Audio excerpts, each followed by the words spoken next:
চর্মরোগের রোগীদের ক্ষেত্রে দুইটি মেডিসিন বলবো। একটির নাম হচ্ছে অ্যানাগ্যালিস, এর পাওয়ার হচ্ছে 30। এর লক্ষণটি মাথায় রাখেন, হাতের তালুতে এবং আঙ্গুলে, হাতের তালুতে এই অংশগুলোতে এবং আঙ্গুলে যাদের চর্মরোগ থাকে তাদের জন্য অ্যানাগ্যালিস 30। আরেকটি হোমিওপ্যাথিক রেমেডি যেটির নাম হচ্ছে আর্সেনিক অ্যাল্প, এটি পাওয়ার হচ্ছে 6।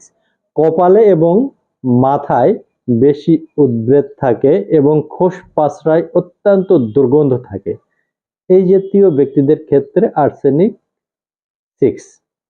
এই দুটি হোমিওপ্যাথিক মেডিসিন যার যেখানে স্কিন ডিজিজ তারা সেখানে ব্যবহার করবেন। 1 থেকে 2 ফোঁটা 3 বেলা খাবারের আগে 1 থেকে 1.5 মাস যদি ব্যবহার করা যায় তাহলে ওই ব্যক্তির মধ্যে বা ব্যক্তিগণদের মধ্যে যে চর্মরোগের প্রকোপ একটি ডে বাই ডে কমতে থাকে।